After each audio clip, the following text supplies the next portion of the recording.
भागवत सुनते किन किन प्राणियों का उद्धार हो जाता, कैसे कैसे प्राणी तर जाते, किन किन लोगों को भागवत से मुक्ति हुई या होगी।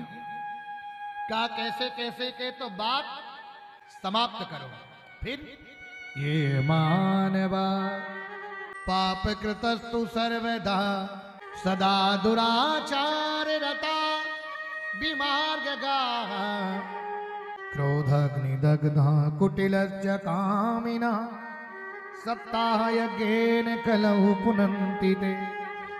पापी से पापी भी अगर भागवत को सुन लेता है, महापापी, उसको भी मुक्ति मिल जाती है। और पापी महापापी की मुक्ति तो होती ही है।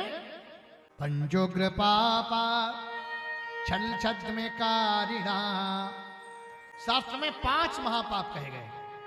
कौन कौन से महापाप हैं?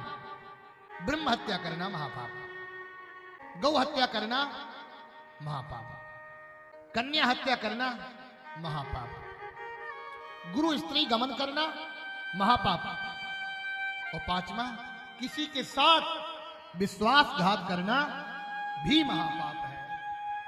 अगर इन महापापों को किसी ने कर दिया, और ऐसा भी प्राणी अगर भागवत सुन लेता है, तो निश्चित रूप से उसे मुक्ति मिलती है, मिलती है, मिलती है। ये भागवत की महिमा है।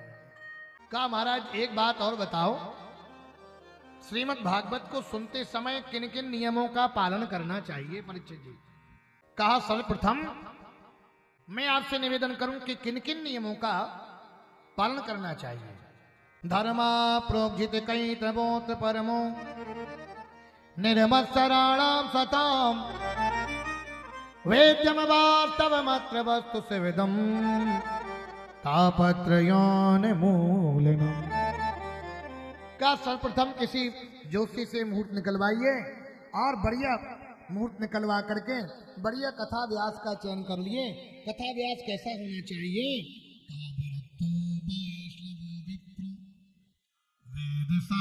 विशुद्धि कथा, विरक्त हो, वैष्णव हो,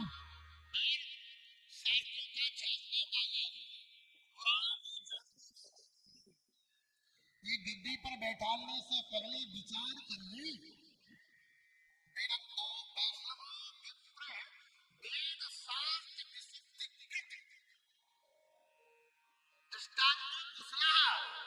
कठिन बात को दृष्टांत के माध्यम से समझा दे, ऐसा व्यास हो। शांतो दांत कुलीनश्च विनीता शुद्धोपेशवान शुद्धाचारः सुप्रतिष्ठा सुबुद्धिमान। शुद्धाचरण वाला हो, ब्राह्मण हो, विप्र हो, विरक्त हो। अब कथा में भी लोग घुस बैठे। भागवत की आज्ञा है कि ब्राह्मण को विप्र को कहना चाहिए। अब आजकल हम जिस जात के हैं, हम उस जात से ही कथा सुनेंगे, हम जिस वर्ग के हैं, हम उस वर्ग से ही कथा सुनेंगे। लेकिन शास्त्र की ये आज्ञा नहीं है। शास्त्र कहता है विरक्तो वैष्णवो विप्र वेद शास्त्र विशुद्धिकृत। ये भागवतकार कहते हैं ऐसा व्यास होना चाहिए। व्यास पीठ पर महिला को नहीं बैठना चाहिए। मंच पर प्रवचन तो कर सकते हैं, लेकिन व्यास पीठ पर कोई आज तक महिला नहीं बैठी, ये कहीं उल्लेख नहीं है।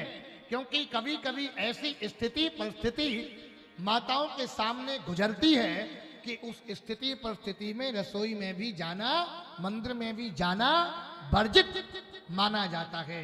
इसलिए शास्त्र में ऐसी गार्गी, अपाला, मैत्रीय, विदुषी हुई है, पर व्यास पीठ की मर्यादा को रखते हुए व्यास पीठ पर हमारी माताओं को नहीं बैठना चाहिए।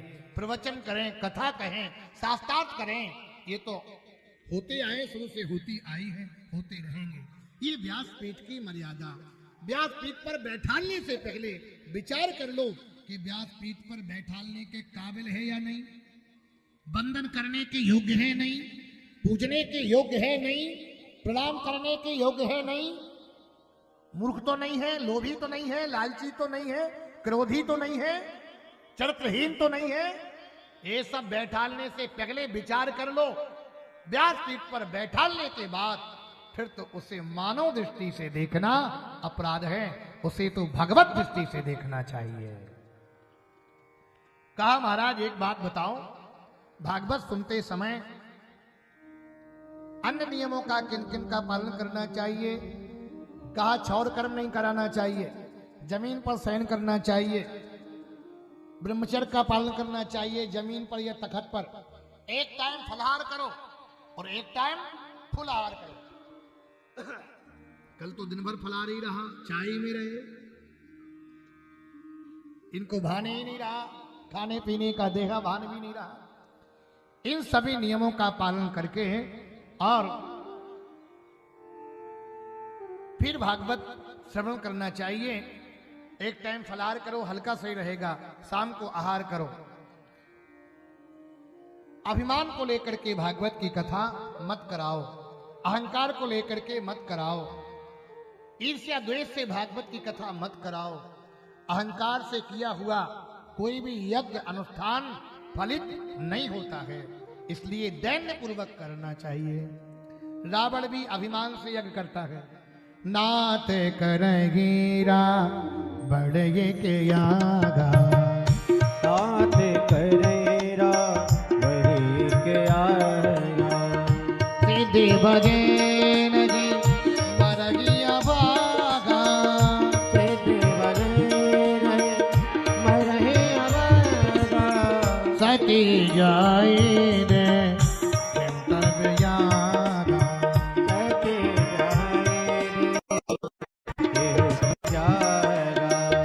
कतहु न दीखे संभु कर भागा, कतहु न दीखे भागा।